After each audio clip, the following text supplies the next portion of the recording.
I think we are actually live, and it is actually noon. Yeah, I don't have my headphones, so I'll have to do it this way. You ready to go? Patti, I'm ready let's to go. go. All I'm right, here we ready to go. go. Hello, everybody, and welcome to this week's SEO and IPA. It's the fun weekly hangout about inbound marketing, entrepreneurship, and more for cool people of all shapes, stripes, and colors. As always, I am Daniel Barrett from Two Friendly Nerds. That's TWO, friendlynerds.com, world's friendliest web design and internet marketing company. And with me, as always, is the brains behind the operation. She lives solely off of consuming website cookies. It is Patti D'Alessio from Reinvent Interactive. That is reinventinteractive.com. Patti, how are you, my wonderful friend? I am terrific. Good one on that one. Thank you. Thank you. That was what I came up with right before we went on. So this is good, like creativity boosting stuff. Yeah, how are you? I want to. So you just told me that you had a really good month this month, client-wise, and I want to talk more about our businesses and stuff. So I want to toast you. Oh, my beer's still in the fridge, but I want to toast you in public and say congratulations, Patti. So, you. You know, I think, yeah, cheers. And pretty much everyone who watches this, I think, is some sort of small business thing going on. So do you, I'm going to run and get my beer, but do you kind of attribute that, you had a really good month, right? Do you attribute that to, like, anything in particular that you did or, like, you were open to or something you knew that you tried? Or was it just, like, some months are good months and some months are, you know, are worse than others? What do you think? Yeah. I think I'm a little bit surprised given that it's summer and that I'm as busy as I am. I kind of assume a little bit of a lull. I don't know if you do that, but I kind of assumed it would be a little bit slow. And it turns out, I really think what's driven the business for me is, I think, pretty much 100% referrals. I've had a lot of referral business, and yeah, so I'm surprised. I'm surprised. It's summer. I'm ready to play. I'm ready to do my boating thing, and it turns out I've just got a big push of work and business, and that's always really great. So anyway, thank you, Dan. I appreciate that. No problem. Yeah, it's interesting because I've been thinking a lot about it. Because it's the same thing with me. Like, most of my business has been referral, and I'm trying to make the jump from referral based to marketing based, advertising. So it's something that I understand. I pay this amount, I get this amount of clients. I understand sort of really well what my sales funnel are.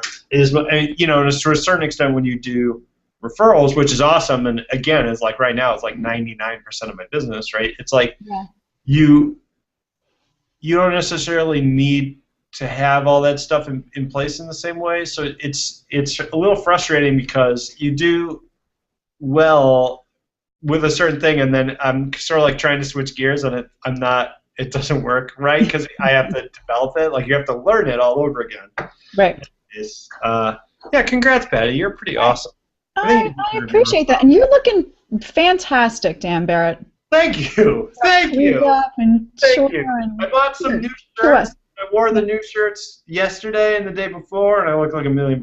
This shirt's got a giant, you can see it, it's got a giant hole in the elbow. How'd you do that? Is there a good story? This is the story. Every shirt I own has a hole in the left elbow. Every shirt. I don't know why. I must do this a lot. No, I don't know. That's really funny. If you didn't show me that, I would have assumed that was a relatively new shirt. So anyway, you look good. All right, let's talk beer. Yes, let's talk beer. Why don't you go first? I have an old favorite, a non-local, non-U.S. Got a Belgian. Leffe. I don't know. And it's a brown. I've always called it Leffe. No? I don't know. I have no idea. Okay, so it's a brown. It's beautiful. It's light for it being kind of a brown. There's not a whole lot, kind of going on here. But yeah, it's beautiful. What do you have? Is that light for a brown? It looks pretty dark. Well, that's what I mean. It tastes light, although it's a brown and it looks brown. I think it's beautiful, and I love this food and Belgians in general with food. It's a very good pairing with food. So Yeah, I like it. I think my husband came home with this the other day. I was like very pleased that, it was kind of a departure. Normally I'm into the high hop, Hmm. American craft brews, but anyway, old favorite, dig it. Cool. Cheers. Yeah, Yeah. what do you have today? Um, I have the. I was going to say, by the way, that's the second most popular geyser in the United States is Old Favorite. That's not even a joke. I don't even know what that means. I just like the idea that there's a geyser that like no one knows about called Old Favorite. It just kind of, whatever. Anyway, so this is just something I picked up. I've had these before. I don't think it's anything special, but it's the Kona Brewing Fire Rock Pale Ale. Ooh, completely new to me, Mr. Barrett. I don't know that one. And this is it's pretty decent. I mean, these beers, they never really blow me away, but they're pretty good. But the reason I really like these bottles is they have, I don't know if you can see, this style of artwork where they look like the old WPA posters for the national parks. Okay. Ever seen those like illustrated posters? If you go online, you just Google WPA National Park posters, and they're these really, really cool style illustration posters that were made in the 40s and 50s to kind of promote the national park, and they're just gorgeous.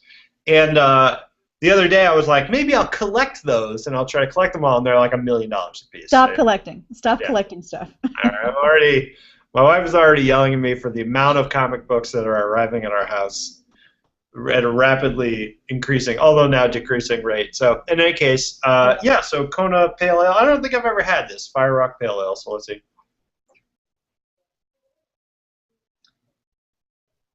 Yeah. I mean, I don't love it. Okay. I'm going to continue to just not love it all day. Okay. Until it's gone. No, it's very serviceable. Okay, There's good. it's kind of got a weird aftertaste to it. I'm trying to figure out, like, it's also kind of warm. Yeah. Do you know that? Did you ever see the movie Sideways? Yeah. You know where there's all that like wine tasting. They're in the California wine country, and they're tasting wine, and he stops. He's like, "Are you chewing gum?" Like while he's wine tasting. It's kind of how I feel with you. You're like, I don't know. I want to be like, "Are you chewing gum?" Yeah, I did just brush my teeth right before the hangout. Well, anyway, cheers. Cheers. Here we go. And I love the topic today. So this is, you found this article. I found this article. Oh, cheers. Okay. What? I missed. Surely. Shut up. Yeah, well, I found this article, and it's funny because this is really in kind of your wheelhouse, right? Because your goal is to become sort of the person who navigates the rocky waters between the majestic shores of SEO and PR. Yes. So, did you want to talk about this a little bit, or did you want me to lead with it?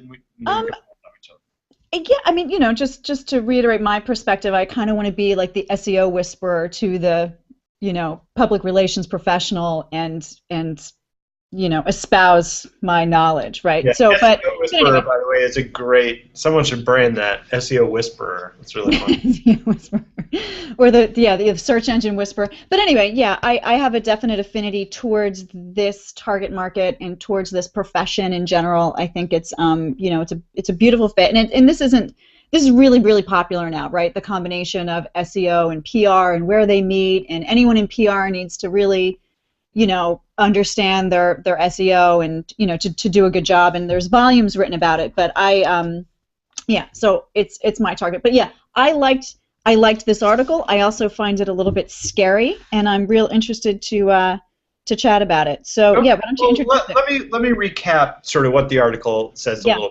So you guys can see the article on your screen right now. And as always, if you're looking to grab the link to this week's episode, you can go to twofriendlynerds.com/hangout. That's twofriendlynerds.com/hangout, or find us. It's on the Google Plus events page as well if you're watching on Google Plus. And This week's article is from Branded3, a guy named Stephen Kenwright, who I actually know a little bit through Twitter and is a really cool guy. And the title, Use Press Releases in Your SEO Strategy with This One Weird Trick, which is hilarious, by the way. I love all that spam. It's like one weird trick to, whatever. So, basically, he's talking about the old SEO practice of, sort of very storied and tried and true for a long time, which is submitting a press release to a press release network like PRNet or whatever. And there's a lot of services out there now that you pay them and they syndicate, meaning post your press release all over the net. And this used to be a good way to get links back to your site. All these press releases will link back to your site, and that would raise your rank in Google. Recently, Google decided that PR syndication sites are garbage, basically designated as spam, and started rapidly de-indexing them from Google and so on. And so those links are now considered kind of toxic links. Mm-hmm. So Stephen here starts off the bat in this article and says, never, ever should you be syndicating your press releases to these sites, and I totally agree. So if you're doing that, you should stop. But he goes on to talk about some ways you can actually use press releases, which is sort of the traditional way of using press releases, which is to get press. That's the whole idea. So he talks about ways of formatting press releases to get attention from journalists. He talks about some things that journalists look for. He talks about making sure that if you do this, you got to follow up on the phone, and that this can still be a really valuable way of getting links. It's just not the way of getting links that people kind of thought it was. Mm-hmm. So he's kind of like saying we need to harken back almost to a traditional place where PR is more important. So Patti, kind of that's Stephen here, his general feeling about it. Yeah. What did you think about the article, and sort of does this kind of line up with the way that you see SEO and PR kind of intersecting?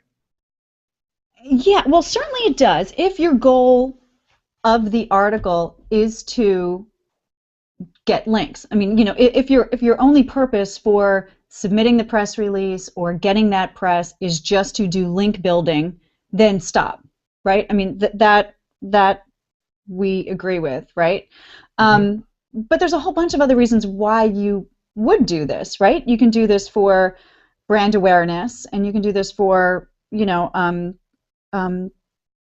building your company, getting the word out. It could, in that rare case, go viral, get picked up, turn into something more real.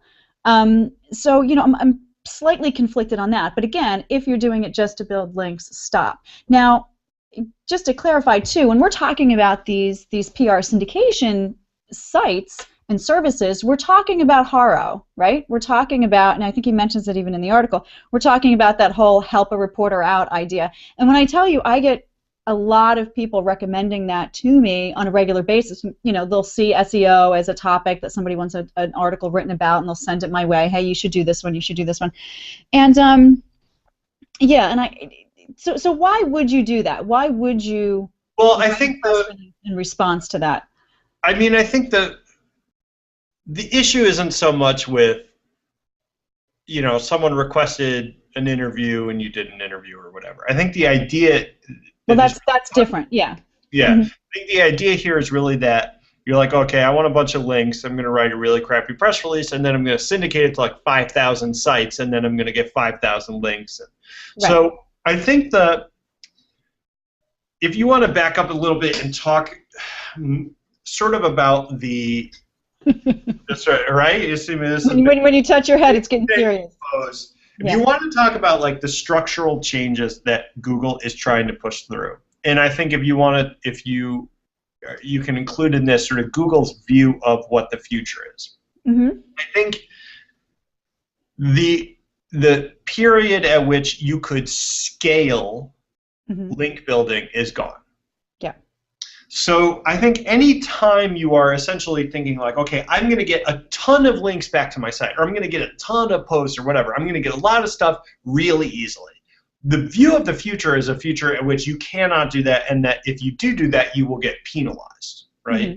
So I think the idea behind the press release is like you still write a press release, but you have an idea of who you're going to send it to, and you send it to them, right? Like, oh, this is a local reporter. He talks about this. I'm going to send him a press release because this event is happening, and blah, blah, blah. And Help a Reporter Out, I think, to a certain extent, is doing that. You know, if you're watching this, you're not sure what we're talking about. Help a Reporter Out is a service. Anyone can sign up for it. They have an email list they send out twice a day with stories that people are looking to do. So if I'm writing a blog post about technology and I want to quote on SEO, I might write to Help a Reporter Out. They distribute that to your list, and then you can apply to be featured in my article. So, yeah, I have that actually open in my browser as well. So I think that still makes sense because to a certain extent, you know, those stories are not any different than any other regular story. You're not scaling it, right? You're not trying to get like a ton of links. So if the article is actually decent and it's on a blog that makes sense that people actually read, that's not a spam link, right? I think the idea is like getting links en masse with very little effort. I think that's kind of going the way of the dodo, or at least, you know, Google wants that to be the case. So that's how I sort of view this. I don't view the problem so much as press releases. The problem is the syndication of press releases, right? And I know, so there's an article that's referenced in the article that we're talking about this week up at the top that talk about you know, when Google sort of said in a roundabout way that these are bad links. So Help a Reporter Out is just the email list that's connected to blogs and stuff, or they also link out to press releases and stuff like that? I'm not, you know, I don't know. I understand it to be a service to populate and aggregate for that syndication is what I thought, but I don't know. Maybe we should know. I haven't. Well, okay, so let's see. So he's talking about bad links he's talking about bad links in this article, and you can get it if you're on the article that we're talking about. It's the link right up at the top. It says bad links. It links to an article like Globe Runner SEO about this issue. So I'm just going to quote from the article here. Yeah. It says he had 2 links from Help a Reporter Out flagged by Google as inorganic. Right. So the first 2 links provided as inorganic links by Google are, in fact, where the owner of this particular business was quoted in an article. In both cases of the first 2 URLs, we had used the Help a Reporter Out service to respond to a request for a quote from a business which was in a particular industry. As far as we knew, the reporter or journalist was writing an article and needed a legitimate quote from a business owner. Not only was the business owner quoted properly, we've seen traffic from these articles to the website, and oh yeah, for those who care, the anchor text of the links are branded, i.e. the anchor text is the company's name and not a keyword-rich anchor text link. So and then he goes on, it's my impression that Google now doesn't like links obtained from using Help a Reporter Out, and they don't like links that are from websites who pick up stories from popular press release distribution services. Right. And he says, why? Well, a Google manual review from a reconsideration request flagged those links as being inorganic. In other words, the website is still manually penalized because of links obtained from Help a Reporter Out. If Google isn't targeting Help a Reporter Out specifically, then perhaps Help a Reporter Out needs to do some more policing of the reporters who are using their services. Yeah. So,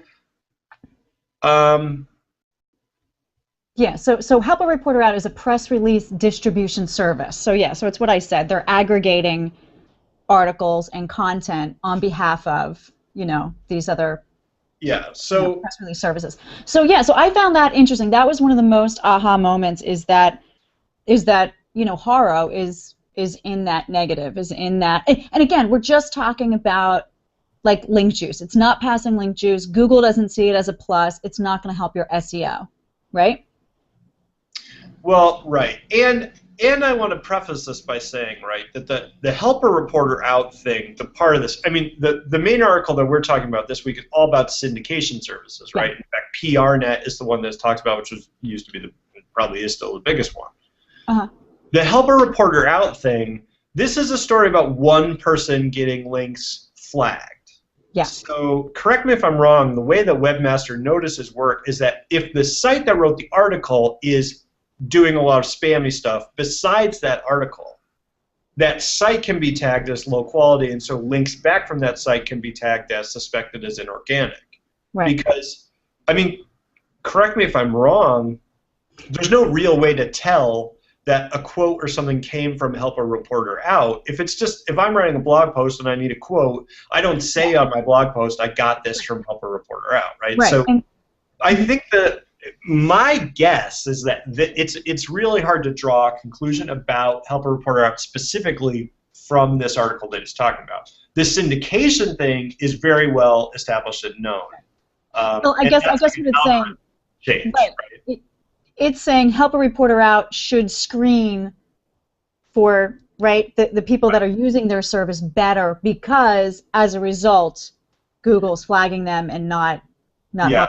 So anyway, yes, so that's a bad link. There's no way to tell that the article that you're going to participate in is a legitimate article or whatever. So yeah, there's something to look out for sure. Although I wouldn't necessarily say I wouldn't say that I would jump off the bandwagon. The other thing, of course, is that HelpAReporterOut is owned by PRWeb. Ah. Right? This is something I just realized. They are the same company. Okay. So, I don't know. That's something that... I know. Okay. So there's that. There was a lot of interesting, valuable points that I thought, was also in the article. So, he's giving tips on how to write a good press release. Like the whole top part of the article is bashing it for purposes of link building, and then he's like, but, and then he just kind of goes on. And a lot of this you and I have talked about building relationships, picking up the phone, finding out who the key influencers are within your target market and your industry, how to get accolades and amplification from these influencers. Like, all of that are very good. It's time well spent is making those efforts to actually connect on a human level, right? Just be human, and this is where the inbound marketing is going to help you a lot. So, one of the things he says is to send these articles to the targeted influencers and pick up that phone, right? And then also, I love this just because I'm a big data nerd, but he also says that algorithms don't decide what's newsworthy, the readers do. So, don't, again, it's this whole, write for the humans, but take into account the robots, that might kind of, I'm going to tagline that somehow. But yeah, so that's, I found this really interesting. I liked that he talked about understanding the journalists within the industry. So, he kind of talked about the differences between, say, the fashion industry and maybe, financial services. So he's saying, the financial industry, or the fashion industry wants you to talk about, lots of descriptive words, lots of adjectives, telling people how it makes them feel to be within the fashion, where, obviously financial services it would be more stats and quotes and data and that kind of thing. So, some of that, no real, mind-blowing ideas there, but it's good advice. If you are in PR and all you're doing is blasting out, horror tips to your clients, thinking that that's valuable, you should probably stop. Maybe that's not, the way to go. But maybe reaching out to influencers directly is a better way to use the current state, the new rules of marketing. Here we go. There's the new rule. There's even new rules since this was published, right? So I don't know, Dan. How does that sound to you? To a certain extent, we always come back to this, right? I mean, the technical piece changes all the time. Yeah. Like what Google allows and doesn't allow, it's going to change from week to week to month, to year to year. The human element never changes. Yeah. Right? Human element is the human element. People do business with people they know, like, trust. That's a human thing that we're never going to change, right? Yep. So, to a certain extent, we're always going to be able to say, yeah, build human relationships. But I think for most people, they already know they're supposed to do that. It's hard, though. So what they're looking for is the technical element, like what do I do on the technical side to kind of boost that. And, it's part of the problem with this industry in general. And, anything that you do online, not just SEO, ads or anything. Yeah. Part of the problem that we're always going to run into is that Google is 80% of the search market. They're essentially the only game in town. Mm-hmm. And if Google decides that they want to do something, they're going to do it. But the problem is they're not transparent about it. So Right. for most people, they're completely in the dark, right? Yeah. So it's totally understandable that someone should say, like I'm sure you get this all the time, where it's like I'll do SEO on a site, and then a client will come back to me and just say, I talked to my friend who knows a little bit about SEO, and he checked out the site, and he said there are no keywords. Mm-hmm. Talking about meta keywords, right? Right. And Right. you and I know that meta keywords haven't mattered forever. And in general, they're kind of considered spammy. I don't put anything in there on purpose. I delete keywords if there are keywords because you don't need them. So, Absolutely. But the fact of the matter is because it's not clear, there's no SEO clearinghouse in Google besides the terms of service that's clear for people to understand, and even then, they're doing stuff that they don't tell anyone. So just the thing that always sort of frustrates me is this idea that people are doing stuff that was best practice, Mm-hmm. and that I've told people to do, right? Right. But then 2 weeks later, it's like, oh, sorry, I just wrecked your business. Right. And unless you're a giant company that can pay thousands of dollars a month to have SEO people on staff, Yeah. you're like, I just feel like the people who always end up getting screwed by this is like mom and pop who spent $500 on SEO in 2000. Right. That's penguin. People have been penguined, right? Yeah. So I don't know. I don't know what my point is about that, except that it's such a tricky industry, and it's fine. It's fine for me because we have the time to do this and learn about it, and it's our thing. Yeah. But it just kind of stinks for people that get stuck in the middle there. Yeah, and you're right. And this is a really great example of just that, Dan. It's like, I want to write a press release. I want to get recognized. I want to get recognition. I want to get printed so somewhere I can reach out to my ideal clients who are looking to buy my services and business.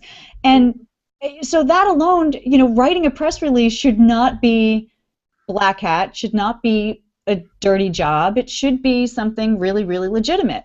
And now it is those services. It's those services that are looking to promise and get paid to take your press release and spam it to the masses and see what sticks to the wall.